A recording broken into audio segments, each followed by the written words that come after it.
January 4th, 1954. A skinny teenager with slicked back hair and trembling hands walked into the Memphis Recording Service at 706 Union Avenue. He wore a cheap suit his mother had saved for months to buy him. In his pocket, he carried $4, his life savings, to pay for a demo record. What happened in the next 4 minutes would either launch the greatest career in music history or end it before it even began. The man behind the glass listened, frowned, and then said 2 words that would haunt Elvis Presley for months. "That's enough." But what you don't know is what happened in the shadows of that tiny studio and why those 4 minutes almost destroyed everything. Elvis. Aaron Presley didn't grow up dreaming of stadiums filled with screaming fans. He grew up in a 2-room shotgun house in Tupelo, Mississippi, where the walls were so thin you could hear your neighbors breathing. His twin brother, Jesse Garin, had been stillborn, and Elvis's mother Gladys told him that Jesse was always watching over him. Some nights, young Elvis would sing gospel songs into the darkness, convinced his brother could hear him. By the time the Presley family moved to Memphis in 1948, Elvis was 13 and already different. While other boys played baseball and talked about cars, Elvis grew his sideburns long and spent his lunch money on records at Charlie's record shop on Beale Street. He'd stand outside the clubs on Saturday nights, listening to the blues pouring out into the humid Tennessee air. Sounds that white kids from Tupelo weren't supposed to love. But Elvis couldn't help himself. At Humes High School, he was an outsider. The popular kids mocked his clothes, his hair, and the way he moved when he walked. His music teacher, Mrs. Scrivener, told him he couldn't sing and gave him a C grade. When he brought his guitar to school for a talent show, the laughter started before he even finished his first song. One boy shouted that he sounded like a hillbilly trying to sing colored music, and not doing either one right. But Elvis had something burning inside him that rejection couldn't extinguish. After graduation in 1953, he drove a delivery truck for Crown Electric Company, making $35 a week. His boss, James Tipler, remembered Elvis always had his guitar in the truck, practicing during lunch breaks. He'd pull over on quiet streets and sing to nobody, working out melodies that seemed to come from somewhere beyond himself. By January 1954, Elvis had scraped together enough money for something he'd been planning for months. The Memphis Recording Service advertised a service where anyone could walk in and record their own record for $4.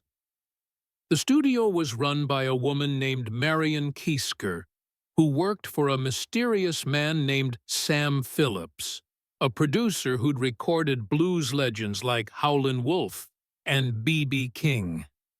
Elvis didn't know it yet, but Sam Phillips had been telling Marion for months that he was searching for something impossible, a white singer who could capture the emotion and freedom of black blues and gospel music.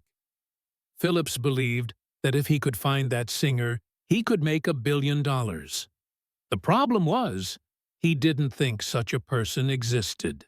When Elvis pushed open the door to Memphis Recording Service that winter afternoon, Marion Keisker looked up from her desk and saw a nervous teenager who looked like he might bolt at any second. His hands shook as he counted out 4 $1 bills. She asked him what kind of music he sang, and Elvis mumbled something about singing all kinds. When she asked who he sounded like, He gave an answer that would become legendary. "I don't sound like nobody." Marion led him into the small recording studio. The room was barely bigger than a closet, with acoustic tiles on the walls and a single microphone hanging from the ceiling. She explained the process. He could record 2 songs, one on each side of a 10-inch acetate disc. Elvis chose 2 songs, ballads that were popular on the radio. His voice cracked on the first few notes. He stopped, apologized, and started again. What happened next depends on who's telling the story. According to Marion's account, she was so struck by something unique in Elvis's voice that she secretly turned on the studio's tape recorder, something she wasn't supposed to do for these paid sessions. She captured Elvis singing with a raw vulnerability she'd never heard before. His voice had an ache in it, a loneliness that seemed to reach through the microphone and grab you by the heart. But here's what most people don't know. Sam Phillips wasn't there that day. He was out of the studio, and Marion made a decision that would change music history. She wrote down Elvis's name, address, and phone number in her notebook. When Sam returned later that week, she told him about the unusual teenager who'd come in. Sam, who'd heard hundreds of hopeful singers, barely reacted. Marion pressed him. "You know how you're always saying you wish you could find a white boy who could sing like a Negro? Well, I think I found him." Sam Phillips was skeptical. He'd heard that promise before. But Marion played him the secret tape she'd made, and for 4 minutes, Sam Phillips sat in silence. When it ended, he looked at Marion and said 2 words that would define everything that followed. "That's enough." But he didn't mean stop. He meant that's enough to know this kid might be special. He told Marion to file the tape and keep the boy's information. If the right song came along, maybe they'd call him. For Elvis, walking out of that studio, he had no idea any of this had happened. He took his acetate record home to his parents' apartment at Lauderdale Courts. He played it for his mother on their cheap record player, and Gladys cried, not because it was good, but because her boy sounded so hopeful and so heartbroken at the same time. The winter of 1954 turned to spring, and Elvis heard nothing. He'd wake up every morning hoping the phone would ring. He'd come home from his delivery route and ask his mother if anyone had called. The answer was always no. His father, Vernon, told him to forget about music and focus on getting a real job, maybe at the printing plant or the lumber yard. Even Gladys, who'd always encouraged his singing, started to worry that her son was chasing something that would only break his heart. During those months, Elvis did something that revealed his character. He didn't give up, but he also didn't sit around waiting. He started showing up at every amateur night and talent show in Memphis. He'd sing at the Eagle's Nest Club, where the owner let him perform between regular acts. Most nights the crowd ignored him or walked out. One night, someone threw a beer bottle that shattered against the wall behind him. Elvis kept singing. He also kept going back to Memphis Recording Service. Marion Keisker remembered him stopping by at least 3 or 4 times, always with some excuse, asking about recording prices, wondering if they needed any help around the studio, just happening to have his guitar with him. She knew what he was really doing, reminding them he existed. Most people would have been embarrassed, but Elvis had a desperate hunger that overrode pride. What Elvis didn't know was that Sam Phillips was going through his own crisis. The music industry was changing, but Sam couldn't quite figure out how to catch the wave. He'd had success with blues artists, but radio stations wouldn't play black artists on white stations, and the segregated market meant limited sales. He needed something new, something that could cross the invisible lines that divided American music. He'd listen to Marion's tape of Elvis occasionally, always hearing something promising, but never quite finding the right opportunity to call the kid in. Then in June 1954, Sam Phillips got a demo of a song called Without You and thought it might work for a ballad singer. He told Marion to call that Presley kid and see if he wanted to come in and try it. When the phone rang at the Presley apartment, Elvis was so shocked he almost couldn't speak. Marion told him to come to the studio the next day, Saturday, July 3rd. He should bring his guitar. That Friday night, Elvis couldn't sleep. He lay in bed, replaying every possible scenario. What if he froze up? What if his voice cracked? What if Sam Phillips listened for 4 minutes and realized Marion had been wrong? That he was just another nobody who didn't sound like anybody because he wasn't good enough to sound like somebody. The fear was paralyzing, but so was the hope. Saturday, July 3rd, 1954, around 7 p.m. Elvis arrived at Sun Studio. The name Sam Phillips had recently given to Memphis Recording Service. Carrying his guitar and wearing so much nervousness you could practically see it vibrating off him. Sam Phillips was there, along with 2 session musicians he'd called in, Scotty Moore on electric guitar and Bill Black on upright bass. Sam wanted to see what this kid could do with some professional backing.